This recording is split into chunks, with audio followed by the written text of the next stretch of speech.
Hello, and welcome to the most mediocre podcast on the planet. I'm Chris, and this is Average Joe. Let's talk about it. Welcome to a place where you can feel comfortable having those uncomfortable conversations and say the things out loud that we normally don't talk about. So sit back, get comfortable, and let's talk about it. Hey, everybody. Welcome back to Average Joe. Let's talk about it. And for those of you just joining us for the first time, welcome. Those of you who have been here for a minute, welcome back. So today we're going to keep the rhythm flowing from the last conversation that we had, which was talking about music and the emotional journey that took us through.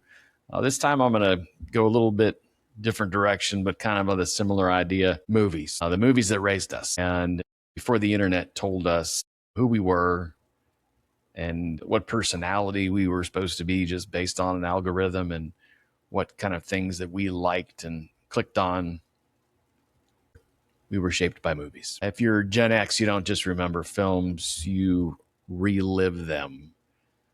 I remember rewinding them so much to rewatch my favorite scenes, the favorite one-liners, that I ended up snapping a couple of VHS tapes. I think, I can't be the only one, right? We wore them things out. We probably only had about 3 or 4 tops that we really got into, and it was just a huge pain in the ass anyway. Back then, it probably wasn't so much, but looking back on it now, I think to myself, I can't believe that we kind of went through that analog phase, so to speak, where you couldn't jump right to a scene. These days, it's just too damn easy. And now that we have that ability, I don't think we even use it, so it doesn't even matter. So yeah, I had about 5 tapes at home, and I ran those to the point of it. You can tell, right? As somebody who has ever owned a VHS tape and had a VCR, and if you ran it enough and it wore it out literally to the point where it would become grainy and you'd get them lines. But it was a part of growing up during, our generation.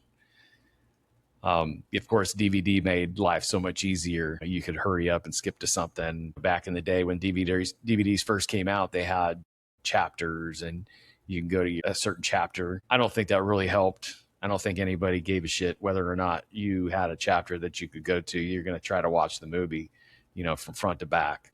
Streaming, of course, that turned everybody into a binge watcher, and you just couldn't do something like that back then when we were younger. So there was no binge watching, right? It was you put it in there, you're committed. And if you're not and you get tired of it, you could always stop it where it was at, walk away, and then come back to it and hit play again. But it wasn't easy to restart the movie from scratch, right? You'd have to sit there and rewind it for like 15 minutes back to start if you were going to rewatch it from the beginning. So not very convenient at all. But there were times where it was necessary that we would go back and we would do something like that. And that was because the movie was just so great.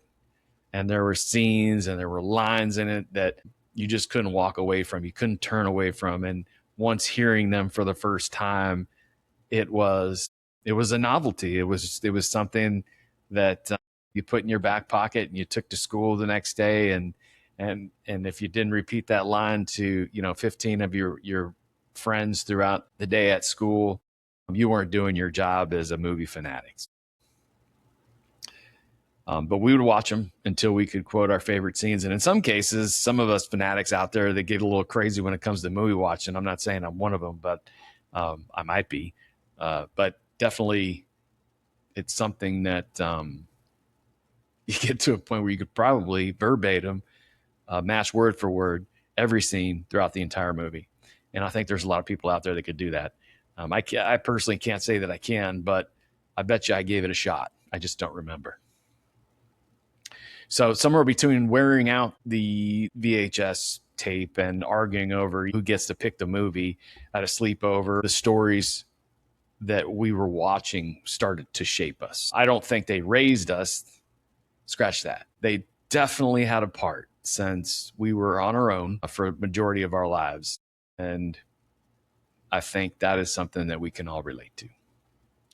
So looking back, I think some of our personality traits were instilled somewhere between the opening title and the end credits, and in a way kind of defined us as a generation, as a young people back then, kind of molding us into, I think, the people that we have become today. So to start with, we're going to call this chapter of this podcast the Latchkey Hero. So let's start with the obvious. We are definitely the latchkey generation. I know shit had, and I remember the color, had a yellow latchkey. Had a little spring on it. You push down, a little hook. You know, they still make them to this day. In fact, every time I go and hang a new flag on my flagpole, I'm kind of reminded of it. But mine was bright yellow, so I couldn't lose it. Had one single key on there. That's all it needed. I think got in by a deadbolt, if I remember correctly. But that's neither here nor there. So latchkey generation through and through. So basically, you're given a key, you're given instructions, and your parents are hoping and praying you're following them if they give you any instructions at all. In my case, it was just, hey, be home by dinner. You don't want to starve? I suggest you get in the house by the time that dinner is usually done. And in some cases, I never knew when that was. So it was kind of, I had this sixth sense. It was really weird. No matter how late it was, even past the streetlights coming on, especially during the winter months when days are shorter, you just know you're kind of intuitive. So I was always able to make it home right when dinner was being set on the table. So I got lucky in that way. But that's just part of not needing the instructions. I think we were just built different, and that was part of it. But let's continue talking about this movie thing and how that correlates to our lives and how we become the great, amazing human beings that we have become to this day. So the movies that we were watching back then, I think, reflected a lot of who we already were, right? Who we were kind of thrown into being, having parents that worked all day and sometimes into the evening. And some of us out there, I bet we had parents who, worked through the evenings, depending on what their job may have been, that night shift or whatever. And, at some point you were lucky enough to have them home when you ate breakfast and left for school. But then they were gone again by the time you came home. So there's all different facets of, what kind of latchkey kid you were.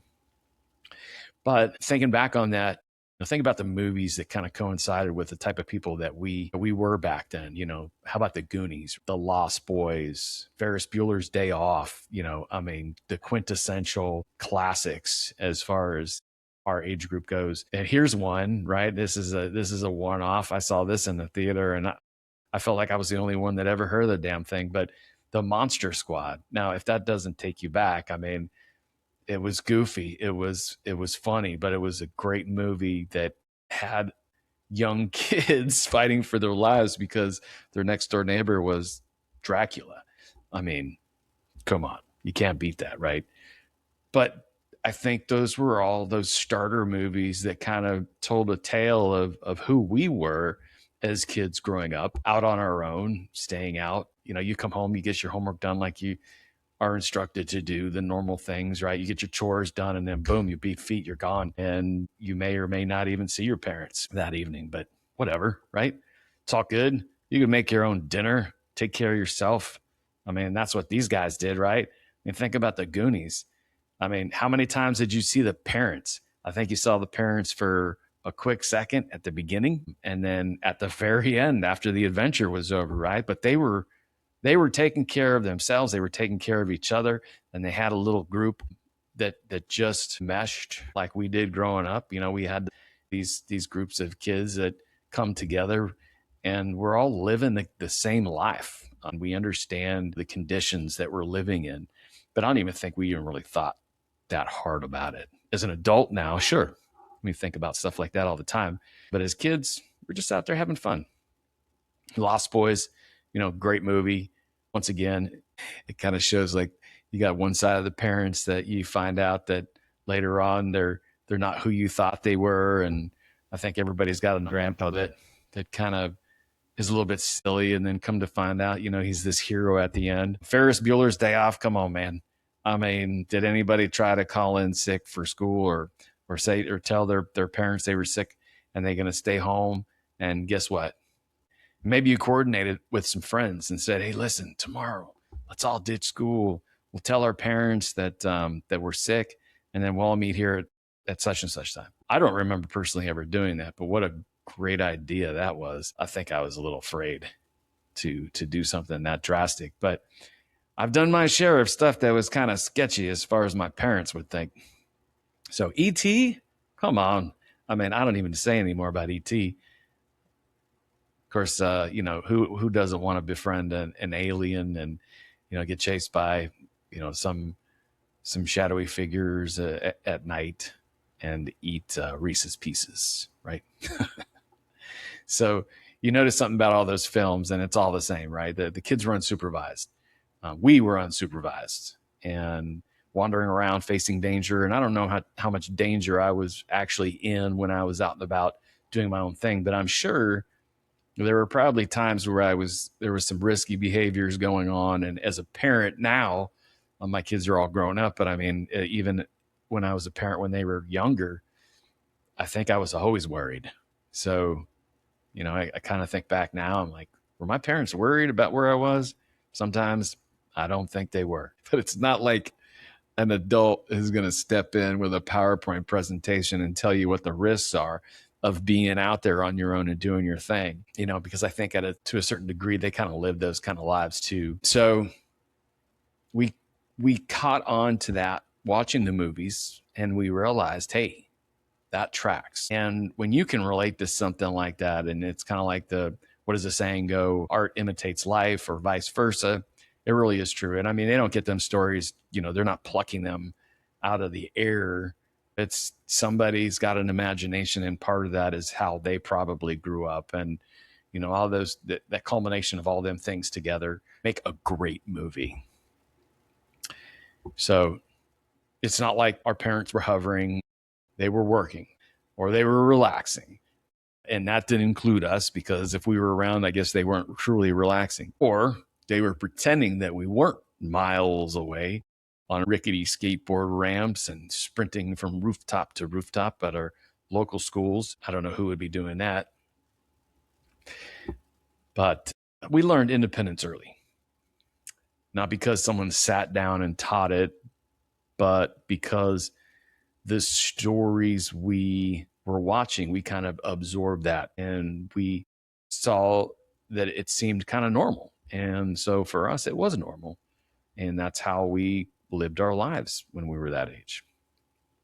So we kind of knew, hey, nobody's coming to save us. And honestly, we didn't expect them to, nor did we want them to. I enjoyed my time away from the parents because, maybe there was times where there was some oppressive behaviors going on, and you're like, I just got to get out of here.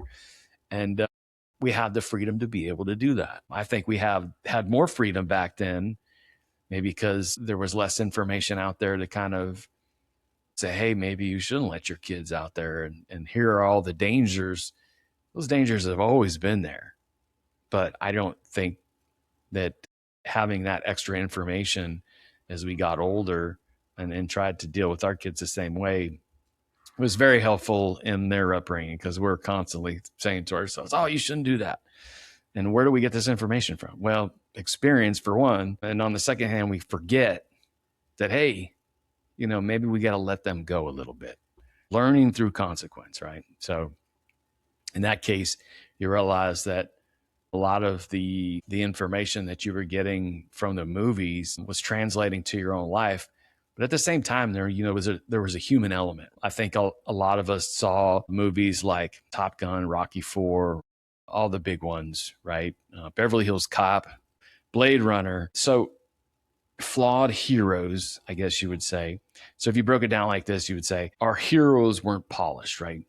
And I personally don't think they needed to be. That's part of the human element. We need that realistic thing that's going on that says, hey, we are fallible. We aren't perfect. So let's say Top Gun, Maverick, super talented, amazing pilot, kind of reckless, pretty arrogant, all those things. I mean, obviously the name Maverick as his call sign kind of said it all. But you see a point in the movie where he doubts himself. He loses his best friend. He blames himself.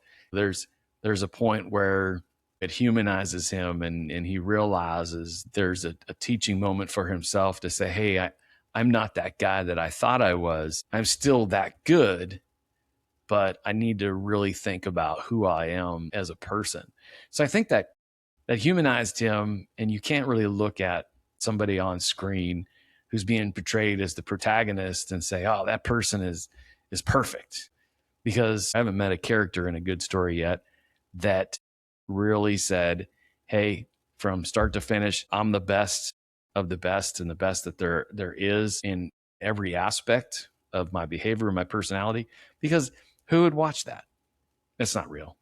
And that's what we wanted in our heroes. We wanted a little bit of flawed personality and behaviors, right? Like Rocky. I brought him up, I think, in another podcast because he's got some really good sayings throughout his scripts that he wrote for those Rocky movies. And a lot of it are analogies that have to do with boxing. And so one of the things with Rocky is he solved most of his problems by punching them repeatedly. And I mean, that's kind of a silly way to talk about it. But if you look at throughout the entire, especially like Rocky 4, he loses his best friend. Here's the common theme, right? You know, you got the protagonist and he loses his best friend. So Apollo Creed goes down because Drago just knocked his ass clean out and killed him. And, you know, what do? Well, you got to match. You got to match that vibe, man. You got to come back and you know, there's a little bit of retribution going on there, a little bit of revenge, but he had the work to get there. And I think there was more to the story that if you watch it again, now that you're older, and see that he wasn't just building himself up to take revenge for his friend and get retribution because this guy killed him in the ring. There was a lot of growing up and maturing that he had to do and to realize what it took for himself to get back in the ring in order to make that happen. If you remember at the end of the movie, he kind of was like a head nod to him and said, hey, you know what? You know, I respect you, and Drago respected him as well. And it was a good ending. So it wasn't all about getting justice for his buddy, but for Axel, Beverly Hills Cop, probably one of the best cop action flicks / comedy that is out there. That's just so regular. You know, you talking about Eddie Murphy coming from SNL, doing some amazing stand-up comedy with Raw and Delirious, and then jumping into this great movie with an amazing soundtrack, by the way. Shout out to the Pointer Sisters doing the Neutron Dance. But I mean, great opening scene, great understanding of what the story is all about, right? And 100% about getting justice for his friend and his partner, and then going to this place where he's a complete outcast, you know, finding partners and a couple of guys like Judge Reinhold and his partner, and then winning them over. It's comedic gold, but at the same time, I mean, when you can meld a good action movie with something like that, it's 100% a great movie. So I had to put that in there. Beverly Hills Cop just makes sense, and I think it's one of those things that we look at in our generation, and we see several messages throughout that movie that we can get behind. So it's not just entertainment, right? There's a message in every movie, just like there's a message in every piece of music, right? So, and then Blade Runner, come on. Anybody with any sci-fi chops and love themselves some cyberpunk, where before people even knew what cyberpunk was, there was Han Solo, right? Han Solo playing Indiana Jones, playing Decker. Like, I don't know what came first, but I do know that Harrison Ford really met the mark when he jumped on with Ridley Scott and knocked out one of the greatest sci-fi procedurals that I can remember. But his character Decker, and we didn't even find this out until recently, because I always grew up thinking that, you know, hey, he was a human tracking replicants and his job was to decommission them. over time, and you realize how long this movie has been out, we find out later on that, hey, this was made for have some kind of ambiguity. And so is Decker really a human, or is he a replicant as well? So I think 2049 kind of answered that question later on. And I mean, they had replicants chasing replicants in 2049.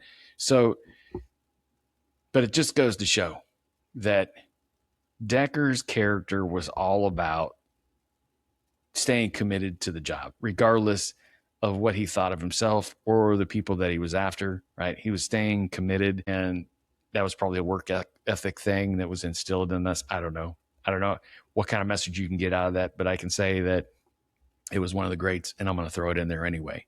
So, but all in all, I mean, all of those things, right? They somehow they felt like wisdom to us, and they spoke to us in a way that I don't think that movies speak to people like they used to anymore. It's unfortunate, but I think that everybody's all about the almighty dollar, and we're going to spend a bunch of money, and we don't care if it's a quality film or not.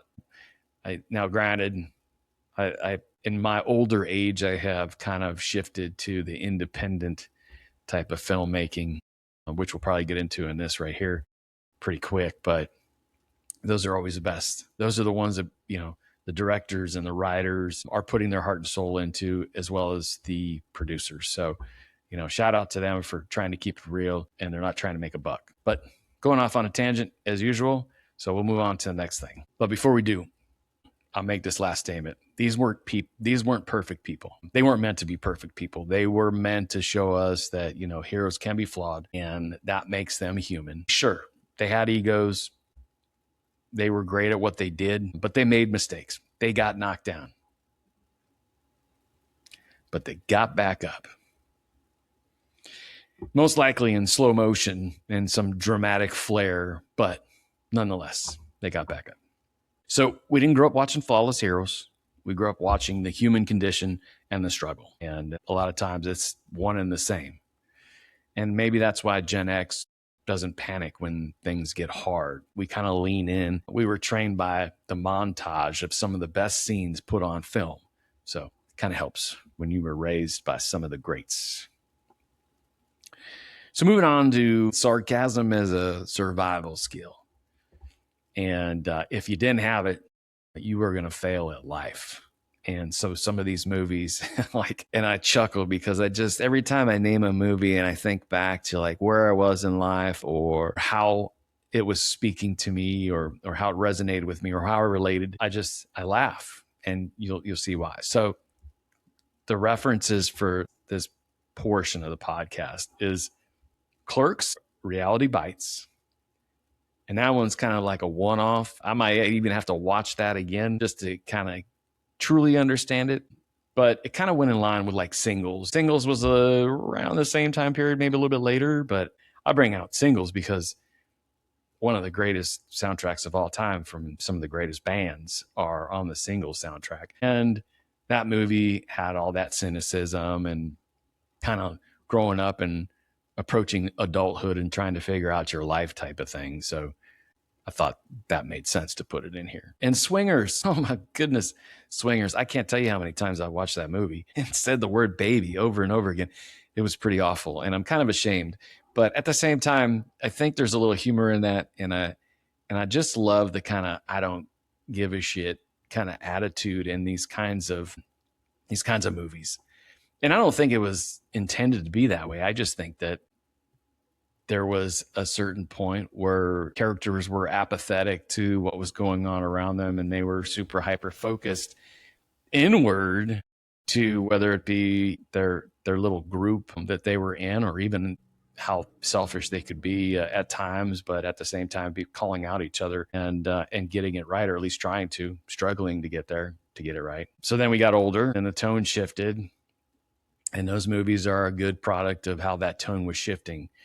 So if you think about when those movies came out, right, early 90s, things were getting different. You know, the optimism was thinner, sarcasm was getting sharper, and suddenly being unimpressed was a personality trait. It was kind of like, psh. So it wasn't humor, right, the sarcasm. It was more like an armor. So a shield, you know, whatever. But for me, sarcasm came naturally, and some of that dry humor too. And I've been yelled at for my dry humor, but once again, I don't care. But if you could roll your eyes convincingly and convey the I don't care and whatever message, the whatever, you are halfway to adulthood. So we learn to question everything, institutions, corporations, authority, and saying that out loud, I think also to Fight Club. Wow. Fight Club was pretty amazing. And that was one of those finger to the man type of thing. I mean, and then I like the twist. I mean, who knew that Tyler Durden was playing two roles, right?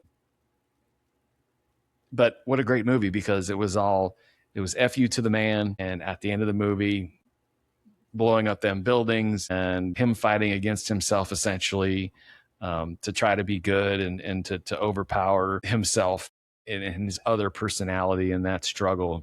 It just, it makes me laugh. But it's one of those things where that shift came and it got to a point where now it's like a Rage Against the Machine type of deal where fuck you, I won't do what you tell me, and every other anti-establishment type of situation that you can possibly think of, all balled up into one single movie that just kept you on your toes the whole time until the end, when you were just like, so, but all of that, it's not about being rebellious, because that's not what we're trying for, right? And I think that a lot of people get that idea.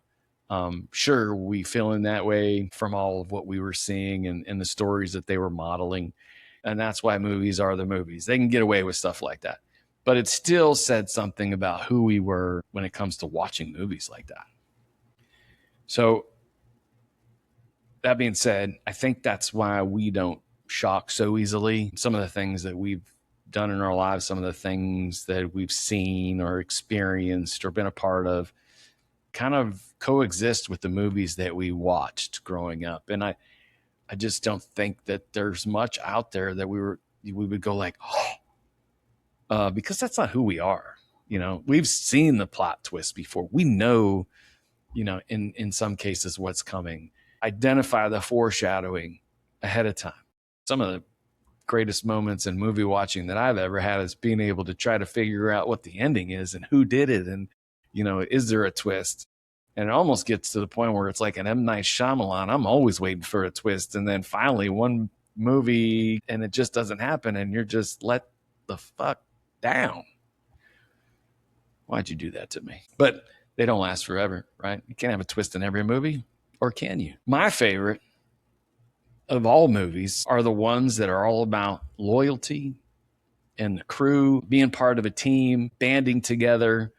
And before I even mention some of these movies that come to mind, I bet you already got a couple in your head that you're kind of whispering to yourself. And so let's see if you're right. So I've got Red Dawn, amazing movie. You think the Cubans and the Russians are coming to get us. Back then, Cold War, anything could have happened. But Colorado, come on, man. Of all places, even though it's ridiculous, it's still plausible, right? Stand By Me, kind of different on the spectrum. That's like a far cry from Red Dawn. There's not a whole lot of violence going on there, except on the hunt for a dead body. But some of the scenes in there, and come on, like the greatest writing ever done by a human being, as far as I'm concerned, Stephen King, regardless of what he thinks of the world today. But the guy is a magician when it comes to the written word. So Stand By Me, one of those non-horror type books that he wrote that had some drama and some real depth to the story. And you think about the kids, the actors at the time who were playing that. River Phoenix is no longer with us, and he hasn't been for a long time. And I remember hearing about when he passed when I was a kid, and it really didn't affect me that much. But I think about it now as an adult and what his potential was, considering the amazing work that he had done. in like The Last Crusade as young Indy and Running on Empty. There's so many great movies that he was a part of. It's just unfortunate. I hate to take a side road to talk about the death of a great young actor, but I mean, that's something that we grew up with. That happened. And so I didn't want to just kind of bypass that. But Stand By Me, great story about a group of kids, once again, out on their own, doing their own thing. Parents have no idea where they're at. They're on some crazy adventure and they're far away from home. And all the intricate little stories, the backstories and the little tales that they were telling each other and all that picking on and elbow nudging the whole way. It just shows you the kind of camaraderie that they had. And it was something that I think that we as kids wanted to emulate. We wanted to have friends like that. We wanted to have that closeness with some people. And I think that kind of molded who we became as far as friends go. I like to say that I have a large group of friends that I'm still good friends with that I had as a kid, but unfortunately I don't. I moved around a lot and that never took hold. And I hope that, you still have some childhood friends out there that you were able to keep in touch with and keep that circle tight, right? I think that's important. And I think that's a lot of what these particular movies talk about. And that's where the message is at. You can't get through it alone. You're going to do it together. It's much more fun if you do. The Sandlot, come on, you're killing me, Smalls. So great movie. I mean, it just goes to show the story about the dog on the other side of the fence that they just assumed was this massive beast just because of the name and because they never saw it in its entirety until the one day where they had to go over there and fetch the ball. But the point is that's how we kind of grew up as kids. And I think they nailed it when they showed how a group of kids could get together and start thinking the same way and have these thoughts and these ideas and push each other around a little bit and have a good time. But The Sandlot is the greatest. You don't know who the big Bambino is? Come on. So, and then if you haven't read it in school or if you didn't read it in school, somebody told you to read it at some point, The Outsiders. I think we long forgot about The Outsiders, but what an amazing story, what an amazing book, an amazing movie. Tragic, but it shows a lot of depth. You're talking about some of the greatest actors, both living and non-living, right? Patrick Swayze, Tom Cruise was in there. I know I'm missing it. Ralph Macchio. There's like 3 or 4 others. Emilio Estevez, I think, was, yeah.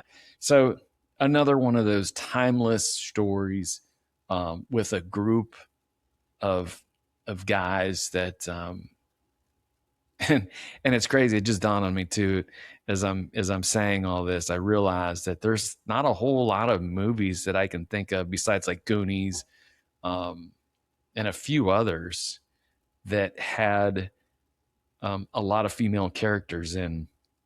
So, I mean, I could go back to all the John Hughes movies if we want to go that direction. I didn't mention any of them, but I mean, John Hughes movies all had the same kind of theme. So I didn't want to get all diluted with that. But we all know that John Hughes movies were amazing. 16 Candles, Pretty in Pink, you name it, man. So, but going back to The Outsiders, it was an all-male cast for the most part, young up-and-coming kids that become amazing actors in their own right as they got older, and some of them are still with us today. But the message was the same. It was all about togetherness, fighting for each other, no matter what it took, even if it meant possibly losing your life. If you got my back in that way, I'm going to have your back in that way, and not even going to think twice about taking a bullet for you. It's a little extreme.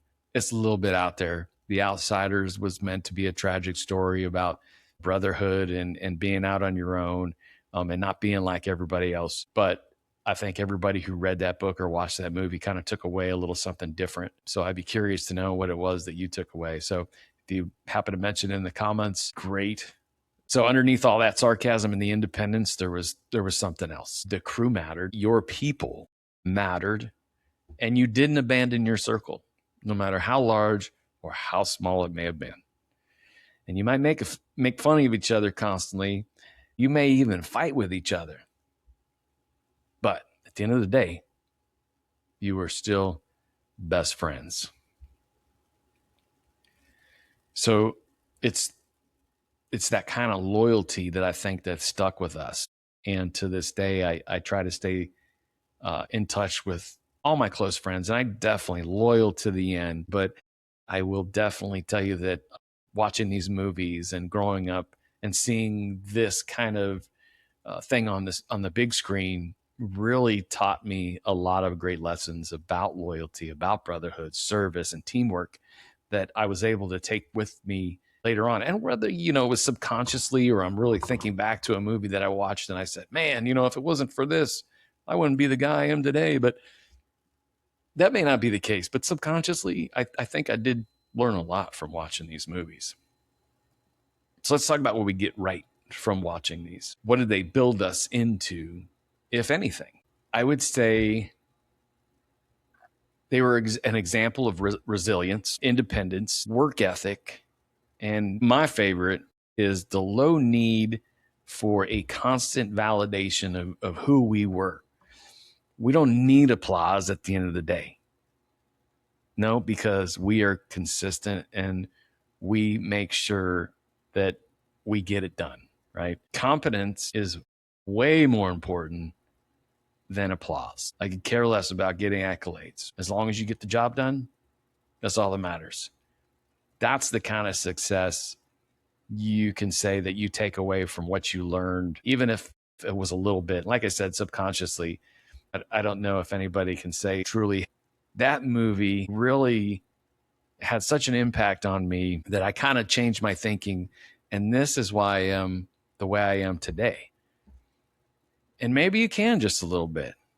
And if you do, that's cool. I'm pretty sure that I can probably name a couple things that I got from watching movies that I probably still stuck with me to this day that I reference back to. So I think the important part, especially what's relevant to today's age, is the fact that, we didn't need likes. We didn't need to get out there and, have somebody show love for us in some way, shape, or form to feel validated. So we feel like, hey, are we being seen? I mean, we didn't need it. We just needed to get it done. So I'm really reflecting here, but here's the honest part. I think we learned independence a little bit too well. And with that, you carry things quietly. I know in my case I do. So I'm not going to speak for everyone, but I can say that honestly, it probably has molded folks in a way where I don't need to be sharing all the time. I don't need for everybody to know what's going on and everything that I'm doing. I don't need to put it out there for the world to see. But I think we internalize the fact that being silent about our situations is a strength. And I think maybe we got that wrong. Maybe we need to turn it around a little bit and say, from time to time, we need to open up just a little bit and realize that we can unload some stuff. And I've said this in podcasts before. It's not even necessary to even talk about. But I think what I'm trying to get at is, you learn independence, you learn to be your own person, and you learn not to give up some of that stuff that you have inside of you because you feel it's a sort of weakness, and it's not. And I don't think any movie out there is trying to teach anything like that. But I think that we see it a lot and we think to ourselves, hey, the strong guy, he's going to take this all on himself and he's trying to shield all of his people and the ones that he loves or the ones that she loves. We gotta keep it gender neutral from any kind of pain or stress. And that is a noble thing to want to do. But at the same time, you can't help people unless you help yourself. So in order to do that, you got to get rid of some of it. And if you got some good friends out there, like the kids in Stand By Me, I bet you can talk mad shit with them and tell them everything that you need to know and vent something and get it off your chest. You'll feel better. And that's okay. And if they laugh at you, that's okay too, because I'm sure they'd be crying with you as well if they're that good of a friend.